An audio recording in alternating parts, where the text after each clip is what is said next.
우리 이 시간을 함께 하나님의 말씀 보겠습니다. 오늘 우리에게 주시는 말씀은 신약 성경 요한일서 3장 4절에서 8절까지의 말씀입니다. 요한일서 3장 4절에서 8절까지의 말씀, 제가 가진 성경은 신약 성경 390면입니다. 함께 찾으셔서 저와 여러분들이 한 절씩 교독하겠습니다. 죄를 짓는 자마다 불법을 행하나니 죄는 불법이라. 그가 우리 죄를 없애려고 나타내신 것을 너희가 아나니 그에게는 죄가 없느니라. 그 안에 거하는 자마다 범죄하지 아니하나니 범죄하는 자마다 그를 보지도 못하였고 그를 알지도 못하였느니라. 자녀들아, 아무도 너희를 미혹하지 못하게 하라.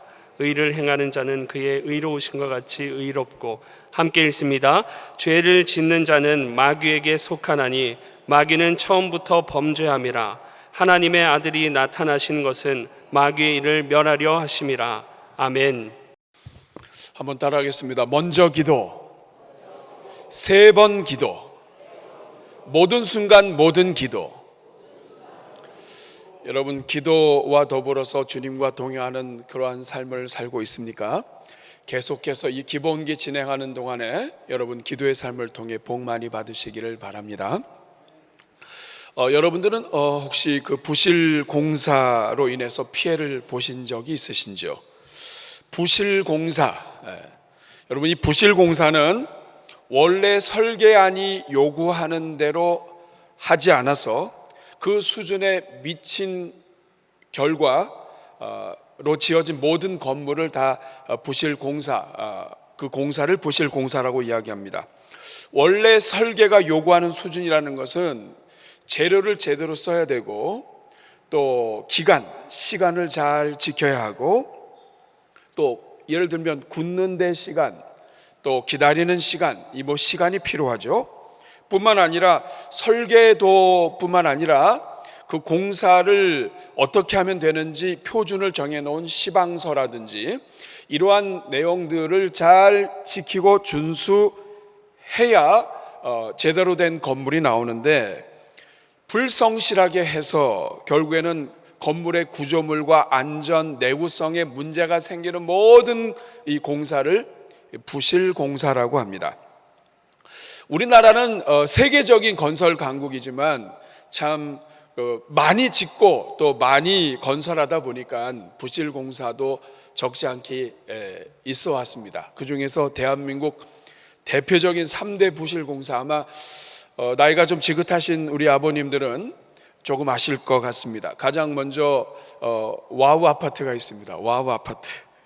다른 걸 먼저 얘기하신 분들도 있는데 연도순으로 제가 했습니다. 와우 아파트 1970년 74명의 사상자를 냈는데, 마포의 이 와우 지구에 아주 급하게 그 당시에 평당 한 10,000원 정도 건축비로 했답니다. 그런데 다른 데보다 훨씬 쌌고 안반 위에다가 건축을 올려야 되는데 흙에다가 올렸고, 그리고 기둥에 철근 70개, 그 당시 얇은 거였죠. 70개가 들어가는 이 기둥에 철근을 그저 5개 정도만 넣고, 시멘트도 거의 안 들어가서 모래와 자갈로 구성된 그러한 이 콘크리트를 만드니 이게 버티지 못해서 3월이 지나고 4월이 돼서 이 해빙기가 되니까 이 땅이 꺼지면서 전체가 다 무너지게 됐습니다. 두 번째 대표적인 부실 공사는 1994년에 있었던 성수대교입니다. 여러분 기억하시죠? 성수대교 이 부실 공사는 참 안타깝습니다. 왜냐하면 49명의 사상자를 냈는데 사실은 그렇게 아주 큰 그런 부실이라고 여기기에는 좀 아닌 것 같은 그런 부실이었거든요. 용접이 불량됐고, 다리 위에 보면 철골 구조로 이 다리를 지탱해주는 이 구조물이 있습니다. 이거를 트러스라고 하는데, 여기에 이 볼트를 넣는데 이 무리하게 볼트를 넣어서 볼트가 좀 휘어지기도 하고 했는데, 이런 것들이 많아지니까 힘을 못 받아서 어느 정도 시기가 되니까 무너지게 된 거예요. 세 번째는 우리 찬양대에서도 가장 먼저 나왔던 부실공사입니다. 삼풍백화점. 저도 무너지기 바로 직전에 거기 갔다가 살은 사람이에요. 하마터면 여러분 못 뵐 뻔했습니다.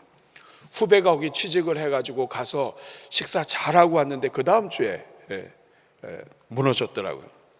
1995년 6월에 502명이 사망을 했고 1445명의 사상자를 냈는데, 원래는 이 상가 건물이었습니다. 그런데 이것을 백화점으로 구조 변경하면서 상가 건물의 벽을 다 헐었고 칸막이를 많이 헐었고 천장에 구멍 내서 에스컬레이터 설치한다고 콘크리트 뺐고, 기둥도 철근 18개가 들어가는 80cm짜리를 60cm로 줄이고 철근도 절반으로 줄이고 하다 보니까 결국에는 기둥이 지탱하지를 못해서 무너지게 됐습니다.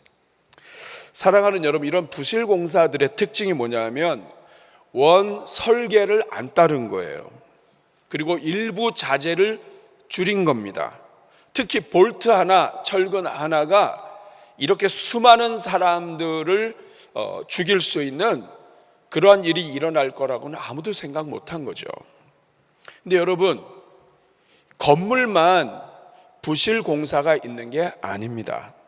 사실은 여러분 살면서 여러분 스스로 내 인생 자체가 부실 공사다 이런 생각 안 해보셨습니까? 저는 이 말씀 준비하면서 하나님 앞에 주님, 정말 제 인생이 부실입니다. 어느 정도 살다 보면 건강 문제, 이 문제 다 하면서 내 부실하다. 영양만 부실한 게 아니라 다 부실하다. 더 큰 아픔은 뭐냐면 내 인생이 부실공사인 것 같은데 고치려고 해도 안 되는 거예요. 내 성격, 내 문제, 뭔가 좀 부실해. 자격이 안 돼, 기준이 안 돼. 근데 고치기가 어려워요. 여러분, 왜 이렇게 인간이 부실하게 됐는가? 죄가 들어온 다음부터는 한 사람도 빠짐없이 다 부실공사 인생이 됐습니다.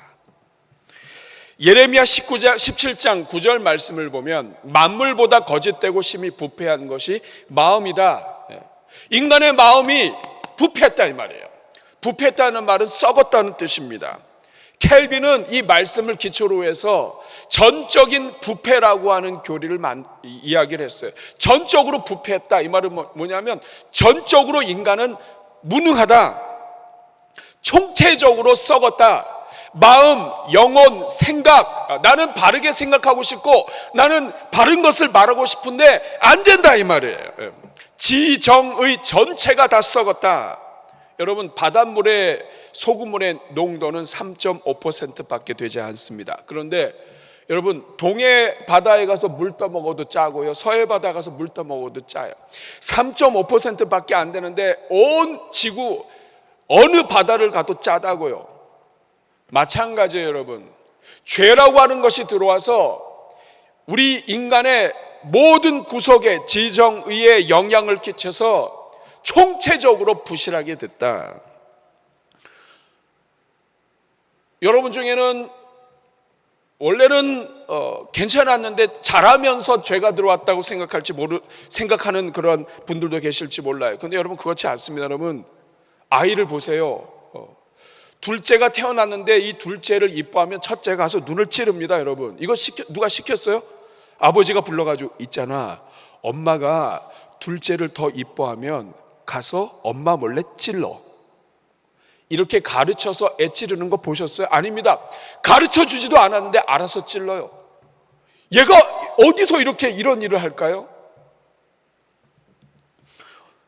창세기 8장 21절에 성경이 정확하게 말하고 있습니다. 이는 사람의 마음이 계획하는 바가 어려서부터 악함이라. 왜 이렇게 되었는가? 이게 죄 때문인 거예요. 죄가 그렇게 만들었어요. 그러니까 내가 죄를 지었기 때문에 죄인인 것도 맞지만 더 근본적으로는 죄가 들어왔기 때문에, 이미 죄가 들어와서 썩었기 때문에 지금은 의로운 척하고 있지만 조금만 환경만 조성되면 언제든지 죄를 저지를 수 있는 상태. 배고프면, 힘들면, 어려우면 누구나 다 그럴 수 있다는 거예요. 여러분, 도대체 죄가 뭐길래 인간을 이렇게 총체적으로 부실하고 부패하게 만들었을까요?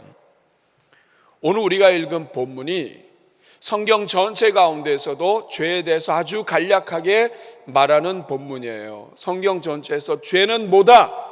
이렇게 설명하는 구절이 거의 없습니다. 4절 오늘 본문 같이 읽어볼까요? 시작. 죄를 짓는 자마다 불법을 행하나니 죄는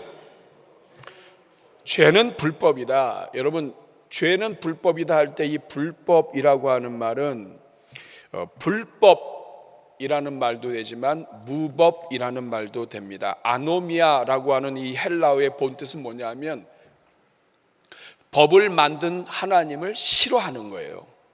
그래서 그 법을 만든 하나님이 없다고 생각하는 거예요.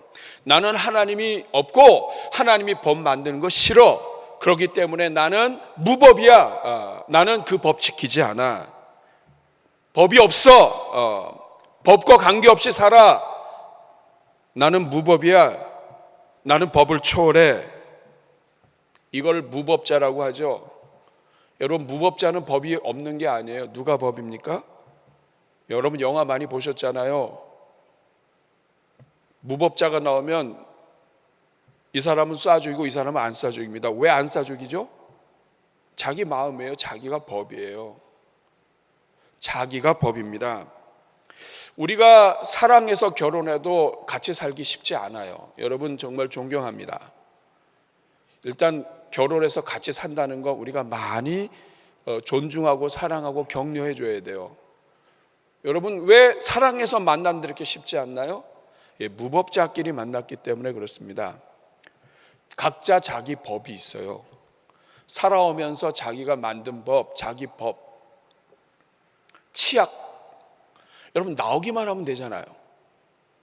근데 어떤 사람은 밑에서부터 짜야 된다 그러고 어떤 사람은 대충 짜도 되고 그때 이것 때문에 또 다퉈요. 어렸을 때부터 부모 밑에서부터 짜는 걸 배운 사람은 결혼해도 밑에서부터 짜고요. 가정에서부터 대충 짜도 말을 듣지 않은 사람은 나중에도 대충 짜요. 그러면 이렇게 짜는 사람과 이렇게 짜는 사람이 만나면 불똥이 튀는 거죠. 고부간의 관계, 부부간의 관계, 성격 차이다 뭐다 그러지만 다 법의 문제입니다. 내 법과 저 법이 부딪히는 거예요. 기도하면서도 싸워요. 내가 기도하는 방식이 옳고 네가 기도하는 방식은 이상하고. 교회를 하면서도 여러분 우리 안에 이 죄성이 있습니다. 내 감정 건드리고 내 방식 건드리고 나 무시하고 이 모든 것들이 다 죄의 영향이에요. 죄가 뭡니까? 무법이에요. 무법은 자기가 법인 겁니다. 자기가 법이에요. 그러니까 죄가 뭐냐? 인생을 지으신 하나님의 법을 무시하고 자기 스스로가 법이 되는 거예요. 그러니까 죄의 가장 큰 핵심은 뭐냐면 누가 주인이냐 하는 문제예요. 누가 주인이냐? 하나님이 주인이 아니야. 내가 주인이야. 내가 법이야. 이걸 잘 보여주는 것이 창세기 3장 말씀입니다. 창세기 3장 1절에 보면 뱀이 여자에게 물어서 얘기합니다. 하나님이 참으로 너희에게 동산 나무의 모든 걸 다 먹지 말라 하더냐? 이상하게 꼬아서 물어봐요. 하와가 대답합니다. 여자가 대답해요. 아니라고 다 먹지만 그러나 동산에 있는 거 하나만 먹지 못하겠다고. 하나님은 완전히 다 억누르고 자유를 제한하는 분처럼 이야기합니다. 하나님은 다 먹으라. 그러나 하나님과의 관계에 있어서 하나님이 하나님이고 너는 인간이야, 피조물이야. 요거 동산 가운데 있는 나무 하나 열매 먹지 마. 요거를 지키는 것을 통해서 내가 하나님인 것을 네가 인정하며 사는 거야. 이런 뜻인데 마귀는 거꾸로 얘기합니다. 그래서 4절에 뭐라고 얘기합니까? 뱀이 여자에게 이르되 아니야, 결코 죽지 않아. 5절에 그걸 먹는 날에는 눈이 열려서 하나님처럼 된다. 이 말을 듣지 말아야 돼요. 뱀은 마귀입니다. 마귀가 자기가 법이에요. 무법자예요. 하나님의 법을 어겨요. 그런데 이 바보 같은 인간이 6절에 보니까 여자가 그 나무를 본즉 먹음직도 하고 보암직도 하고 지혜롭게 할 만큼 탐스럽지도 한 나무인지라 여자가 그 열매를 따먹고 자기와 함께 있는 남편에게도 주매 그도 먹은지라. 무슨 뜻입니까? 하나님 주인 아니야. 네가 주인이야. 내 인생이야. 네 마음대로 선택해. 이거 먹고 네 마음대로 해. 이거 먹으면 너 지혜로워져. 그 결과 따먹은 거예요. 그것은 그냥 단순히 선악과를 따먹은 게 아니에요. 하나님이 주인이 아니고 하나님이 왕이 아니고 내가 왕이야. 내 인생 내가 책임져야 돼. 내 거야. 내가 창조주야. 내가 내 인생의 주인이야. 여러분, 하나님이 인생을 지으실 때는 그 인생을 지으실 때 반드시 지으신 설계도가 있고 방법이 있고 복을 받는 비결이 있어요. 법칙이 있다고요. 이것이 율법이고 그리고 이것이 사랑이에요. 사람은 사랑함으로써 복을 받고 사랑을 받음으로써 행복하게 되는 거예요. 하나님이 그렇게 지으셨습니다. 그런데 내가 주인이고 내가 법이고 내 마음대로 해야 되고 내가 기준이고 내 감정 뒤틀리면 모든 것 다 뒤집어 엎고 이런 인간의 이 죄악이 무법자의 이 죄가 들어와서 사랑으로 하나님 말씀으로 율법으로 지어야 할 인생을 다 자기 멋대로 지으니 죄가 들어온 다음부터는 인생 전체가 다 부실공사가 되고 만 것입니다. 다 부실공사예요. 오늘 이 사회 또 강단 또 학교의 관계 이런 모든 것들 구석구석에 놀랄 것도 없습니다. 죄가 들어오게 되면 다 그렇게 되는 거예요. 한 사람도 이 부실공사에서 자유로운 사람 없습니다. 여러분 어떠세요? 여러분 예수님 믿고 있지만 여러분 누가 주인이에요? 하나님이 주인이에요? 여러분이 주인이에요?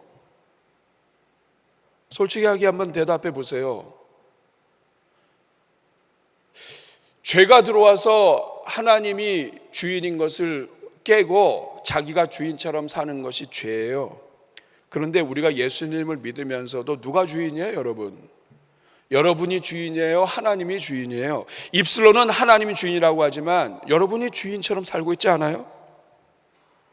여러분 굉장히 웃기는 일입니다, 여러분. 인간은 자기 인생의 주인이 될 수 없습니다. 태어나는 것도 자기 뜻대로 안 돼요. 자기가 주인이면 태어나는 것도 나라도 정해서 나와야죠. 나는 내가 내 인생의 주인은 나니까 태어날 때부터 대한민국에서 태어나지 말고 딴 데서 태어날 수 있는 거 아니에요? 나는 얼음을 좋아해 아이슬란드 뭐 이런 데서 어떻게 선택해서 나와야 되는 거 아니에요? 근데 아니에요, 여러분. 태어나는 것도 자기 뜻대로 안 돼요. 부모 선택도 안 돼요. 남자 여자 안 돼요. 고향도 안 돼요. 본적 친구 다 안 돼요. 심지어는 자기 감정. 여러분 자기 인생이 자기 거고 자기 감정이 자기 거면 자기가 감정 컨트롤해야 되는 거 아니에요? 여러분이 감정 컨트롤해서 이렇게 가정이 행복하십니까, 여러분? 잘 안 되는 거예요. 내 거고 내 감정 아니에요?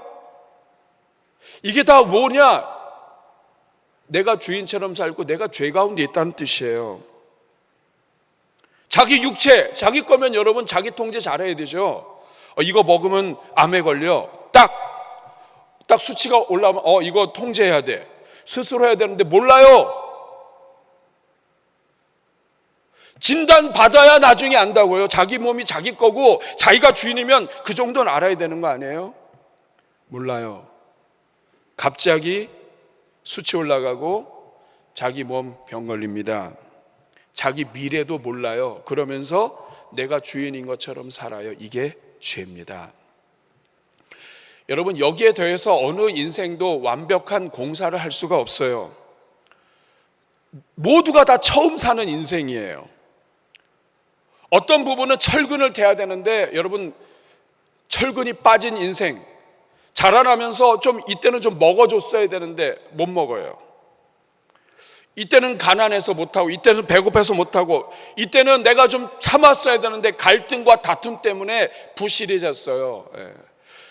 나도 모르는 사이에 사회적으로는 성공했는데 관계 다 깨져가지고 어렵고, 모든 걸 다 이뤘다고 생각했는데 육체가 무너지고, 아주 잠깐 소홀했던 관계 하나 때문에 인생 자체가 무너지고, 여러분 이게 인생이에요. 총체적으로 부실한 겁니다. 그런데 더 큰 문제는 뭐냐면 이렇게 총체적으로 죄가 들어와서 부실한데도 자기가 죄인인 걸 모르는 거예요. 여전히 자기가 주인이에요. 자기 법이에요. 자기 뜻대로 돼야 돼요.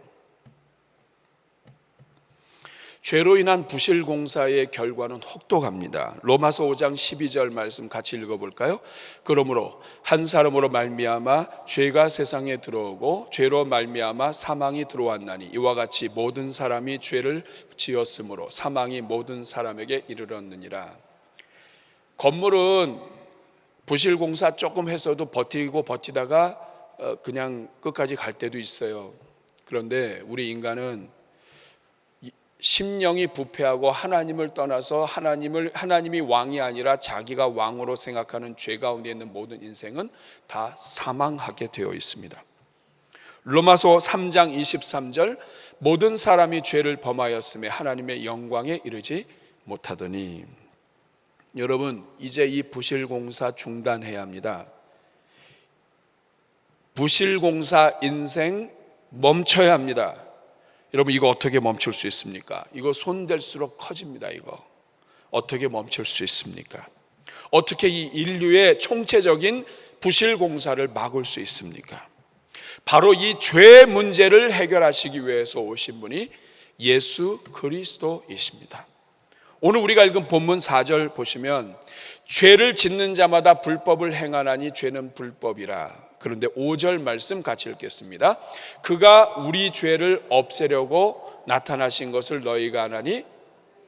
여기서 그는 예수 그리스도이십니다. 예수님이 오신 이유가 무엇인지 알려줍니다. 예수님이 왜 오셨습니까? 우리 죄를 없애려고 오셨습니다. 뿐만 아니라 8절 말씀 같이 읽습니다. 죄를 짓는 자는 마귀에게 속하나니 마귀는 처음부터 범죄함이라. 하나님의 아들이 나타나신 것은 마귀의 일을 멸하려 하심이라. 예수님이 이 땅에 오신 것은 무엇입니까? 마귀의 일을 멸하시기 위해서 오셨습니다. 무법자인 마귀, 그리고 이 무법자를 따라서 자기 인생의 주인이 자기 것이라고 주장하며 사는, 그러면서도 죄인 줄도 모르는 그 인생들을 불쌍히 여기셔서 오신 거예요. 예수님께서 오신 것, 죄를 없애시려고, 마귀를 멸하시려고 오셨습니다. 그래서 그 결과 골로새서 1장 14절 말씀, 그 아들 안에서, 예수 그리스도 안에서 누구든지 예수 그리스도를 믿는 자들은 하나님의 자녀가 되고 속량 죄 사함을 얻었도다. 여러분, 죄 사함만 얻는 게 아니에요. 죄가 들어와서 총체적인 부실 인생이 됐는데 예수님을 믿었다, 이것은 단순히 이제 부실 인생, 사망, 무너지고 끝나는 인생이 아니라 이제는 이 부실 인생에서 부실이 아니라 유실, 복된 인생으로 바뀝니다. 에베소서 2장 21절 22절 말씀을 보면 그의 안에서 건물마다 서로 연결하여, 건물은 우리 자신을 이야기합니다. 우리 하나가 한 사람 한 사람이 부실공사로 영원히 죽을 인생이었는데 예수님 안에서 건물마다 서로 연결하여 주 안에서 성전이 되어간다. 단순한 집이 아니라 성전이 되어간다. 22절 같이 읽습니다. 너희도 성령 안에서 하나님이 거하실 처소가 되기 위하여 그리스도 예수 안에서 함께 지어져 가느니라. 부실공사에서 피하는 것 정도가 아니라 하나님이 거하시는 성전, 하나님의 전 궁전으로 지어져 간다. 그래서 C.S. 루이스는 그의 순전한 기독교에서 조지 맥도날드가 한 이야기를 들어서 이 이야기를 설명해 줍니다. 여러분 자신이 살아있는 집이라고 상상해 보십시오. 하나님이 오셨습니다. 예수님 믿고 하나님 믿게 되면 그 집을 다시 지으십니다. 처음에는 그가 하는 일이 이해가 되죠. 하수구를 고치고 지붕에 새는 것 막고. 그런데 이거 놀랄 일이 아닙니다. 그런데 그 다음이 문제, 얼마 안 가서 집을 마구 때려 부숩니다. 여러분, 죄로 가득 찬 인생을 내버려 둘 수 있나요? 다 때려 부셔야죠. 그 문짝 떨어내지 않으면 어떻게 합니까? 그 죄인들이 자꾸 지나가는데 지독하게 아플 뿐만 아니라 도무지 이해할 수가 없습니다. 무슨 짓을 하고 계신 건가요? 그러나 여러분의 생각과 다른 집을 짓고 계십니다. 한쪽 벽을 따로 세우시고 거기에는 바닥을 더 깔고 탑을 새로 올리고 마당을 만드셔서 그냥 작은 오두막집 짓는가 생각했더니 궁전을 짓고 계신다. 하나님이 거하실 처소로 만들어 주신다. 리모델링 임파서블이라고 하는 그 미국의 프로그램이 하나 있었습니다.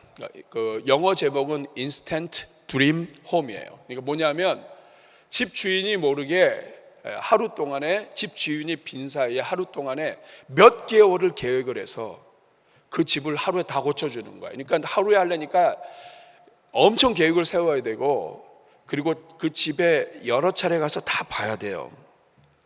기본 골격만 남기고 싹 뜯어 고칩니다. 그럼 나중에 그 집주인이 와가지고 막 놀라요. 이게 우리 집이냐고. 제가 사진 몇 커트만 갖고 왔어요. 이런 집이었는데 이렇게 바꿔버립니다. 하루에. 그 내부를 어떻게 바꿨느냐? 위에 게 옛날 거고 밑에 게 고친 다음 거예요. 실내를 저렇게 바꿔버리고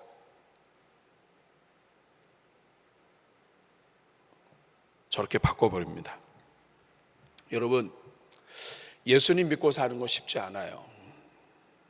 죄 문제 해결하는 거 쉽지 않습니다. 말씀대로 사는 거 쉽지 않아요. 다 뜯어 고쳐야 돼요.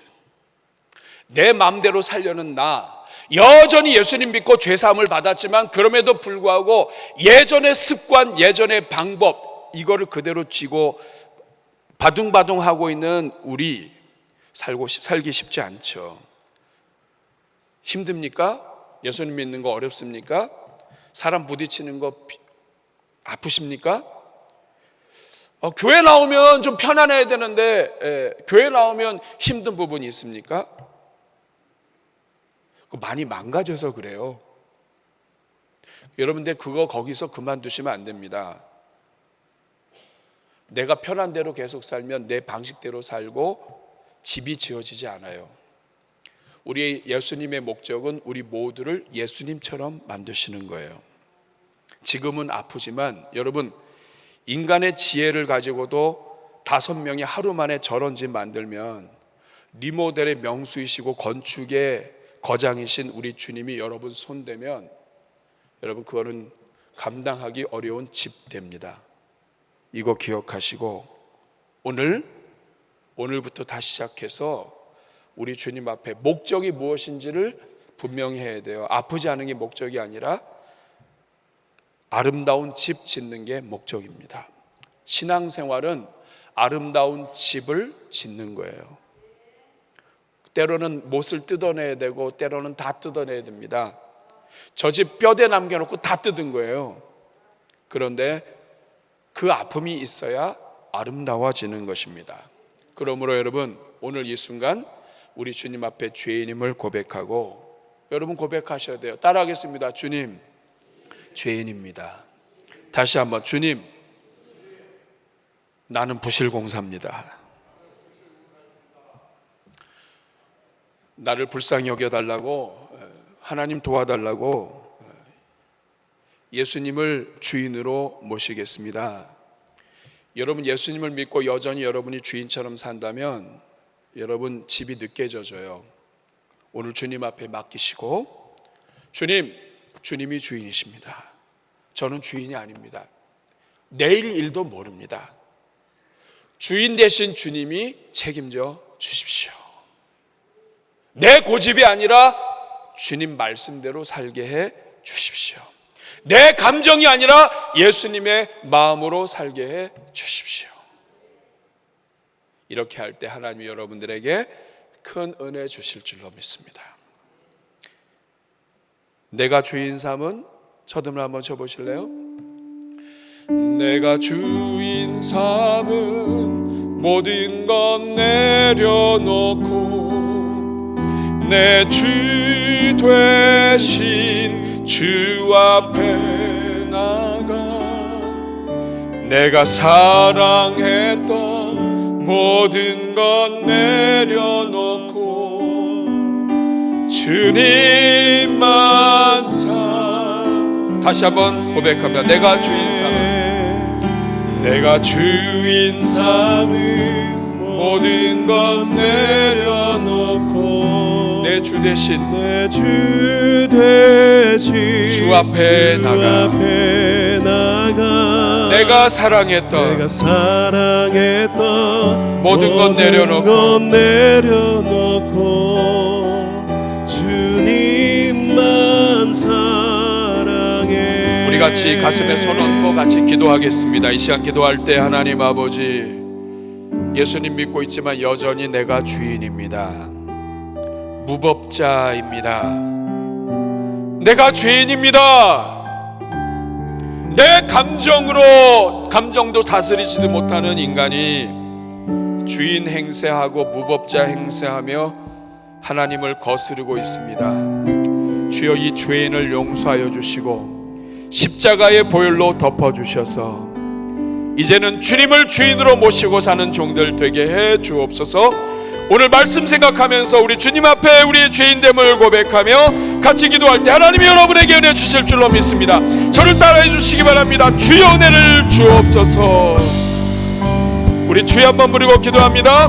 주여, 은혜로우신 아버지 주님, 오늘 우리의 이 총체적인 가정 문제, 개인 문제, 관계 문제, 남에게 있는 것이 아니라 나에게 있습니다.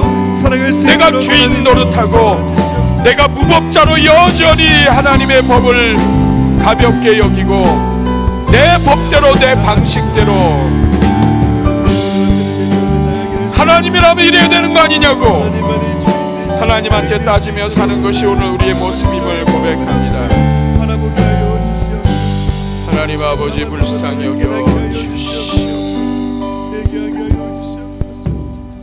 하나님 아버지, 예수님을 믿고 구원받았지만 여전히 우리가 주인으로 살고 있음을 고백합니다.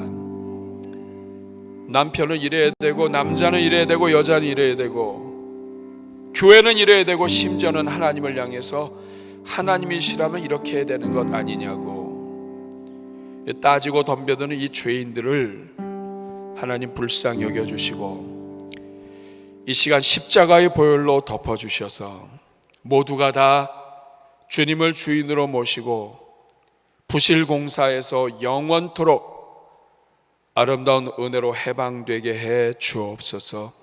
예수님의 이름으로 축복하며 기도하옵나이다. 아멘.